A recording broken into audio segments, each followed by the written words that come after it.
السلام عليكم ورحمة الله وبركاته. مرحبا بكم في قناة مطبخ مريم. اليوم إن شاء الله غادي نشارك معكم واحد الكيك باردة اللي كتجيب الكريمة والليمون، اقتصادية وسهلة التحضير صراحة، في المذاق كتجي ولا أروع. غادي نخليكم مع طريقة التحضير والمقادير.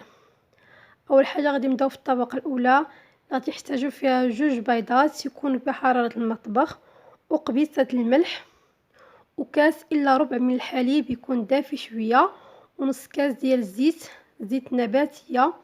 وبالنسبة للسكر غادي نحتاجو تقريبا كاس ونص ديال سكر سنيدة، وفاني وخميرة ديال الحلوى، والدقيق كيبقى على حسب الخليط، وجوج من شاشي من كاكاو. غادي نشوف شحال غادي ياخذ لينا الدقيق حتى الاخر، غادي نشوف شحال من كاس خد ليا. اول حاجه غادي نطلعوا البيض مع السكر سنيده، اللي غادي ناخذوا واحد الكاسرونه، غادي نضيفوا لها الماء ساخن، وغادي نوضعوا فيه داك الاناء، وغادي نضربوا فيه البيض كما كتشوفوا. وضعت فيه انا البيض وفاني وقبيصه الملح. غادي نخلط هاد العناصر مزيان، وغادي نبدا نضيف السكر تدريجيا. المهم هاد الطريقه باش كندير الماء ساخن يعني كيطلع البيض بالزربه. غادي نبقاو نضيفوا داك السكر تدريجيا ونبداو نخلطو حتى نحصلوا على واحد الكريمه، يعني حتى يتضاعف الحجم ديال البيض والسكر سنيده. ضروري من هاد المرحله خاص يتضاعف لينا داك سميتو الخليط ما بين البيض والسكر سنيده. كما كتشوفوا ولا على هذا الشكل، على شكل كريمه. صافي غادي نزول داك الكاسرونه، غادي نحيدها. غادي نحاول نخلط غير بيديا في هذه المرحله. غادي نبدا نصب الزيت تقريبا حتى هو تدريجيا، نصبغه شويه شويه باش ما نطيحش داك البيض اللي طلعته بالدراب. وغنضيف ليه كذلك داك الحليب، وغادي نبدا نخلط غير بشويه بحال هكا حتى يتجانسوا العناصر كامله.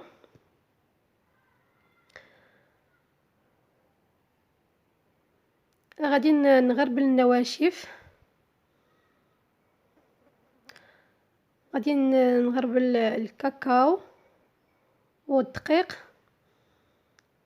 تقريبا هاد الدقيق خد ليا تقريبا شي كاس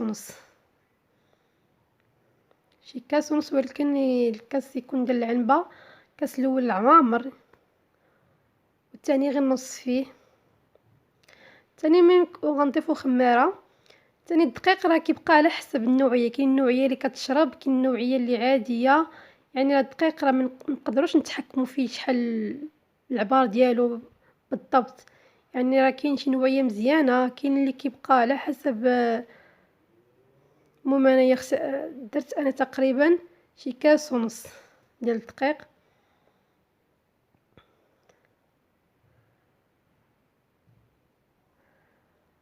انا ما كنعبرش الدقيق نهائيا، يعني انا كيبقى الدقيق تاني ما على حسب النوعيه. كاين نوعيه جيده اللي ما كتشربش، كاين اللي دغيا كتشرب، تقدري تاني تزيدي على الدقيق. صافي دابا حصلنا على هاد الكثافه ديال هاد الخليط كما كتشوفوا.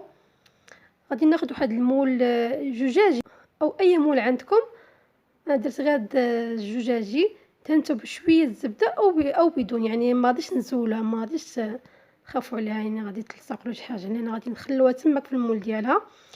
غادي نوضعها في المول، غادي نحاول نسرحها كما كتشوفوا، وغادي نخشيها في الفران حتى طيب. كما كتشوفوا انا من بعد ما طابت تقريبا خدت لي شي نص ساعه بحال هكا. غادي نثقبها ما حدها مازال باقا سخونه، وغادي نسقيها بالحليب.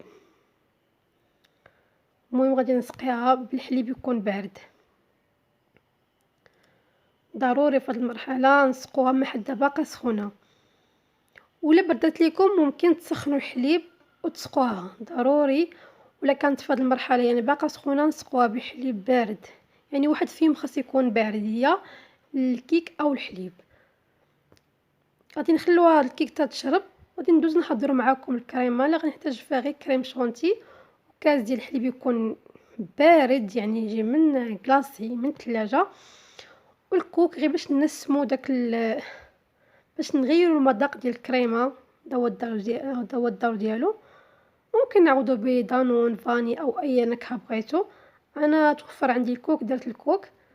غادي نحاول نخلط داك الكاس الحليب مع شاشي ديال كريم شونتي، غادي نبقى نضرب فيه حتى يطلع لي الخليط كما كتشوفوا، حتى يتضاعف الحجم ديالو. صافي غادي نضيف واحد 2 معالق كبار من او 3 على حساب من الكوك او الجوز الهند. صافي غادي نخلط هاد العناصر مزيان.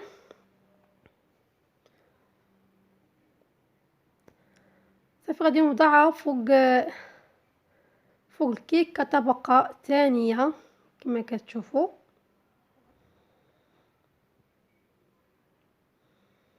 غادي نحاول نوزعها كامله على الكيك.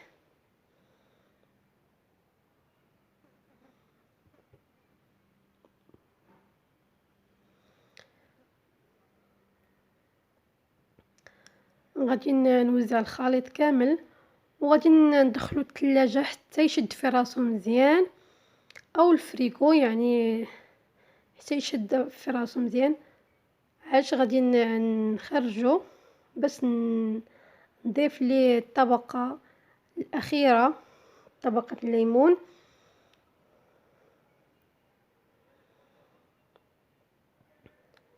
اللي غادي نحتاج في هاد طبقه الليمون الاخيره غنحتاج فيها غير المايزينا وكاس كبير، يعني كبر من ديال العنبه ديال عصير الليمون، والسكر كيبقى على حسب الذوق. انا درت غير معلقه كبيره.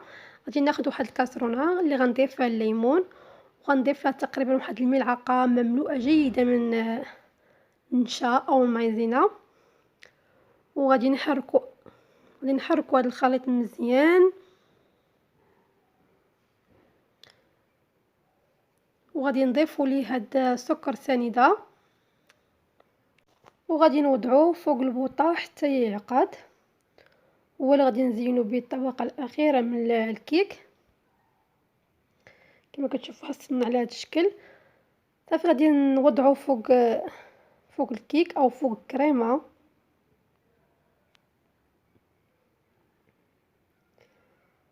صافي كنوزع داك الكريمه ديال الليمون، غادي نوزعها على الكيك كامل.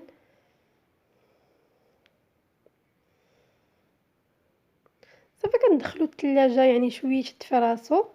عاش ممكن نزينو، دابا التزيين كيبقى على حسب الذوق على عند اي سيده.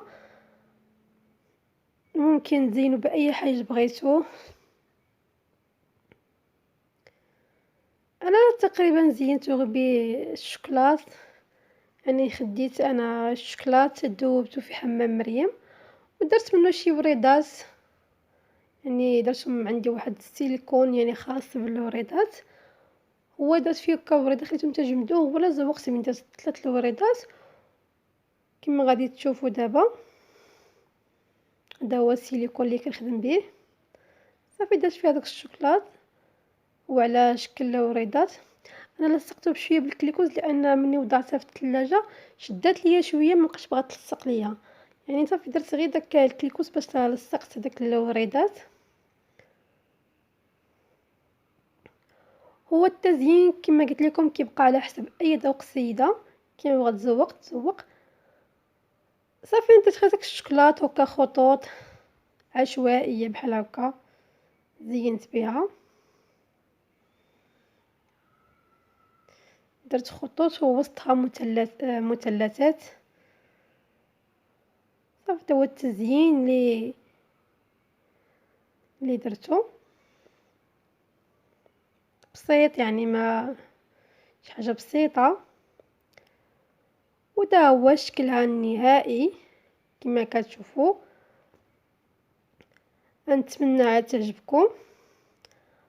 صافي غادي ندخلها الثلاجه شويه انا تبرد، عاد غادي نقدمها من بعد ما بردت. وغادي نقطع لكم واحد الطريف صغير شوفوها كيفاش كتجي. صراحة كتجي في مذاق زوينة،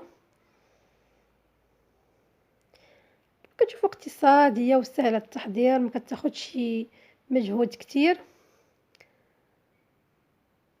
هدا هو شكلها كما كتشوفو، كتجي رطبة وزوينة، ونتمنىها تعجبكم، وغادي نخليكم في امان الله، ومع السلامة مع فيديو جديد ان شاء الله.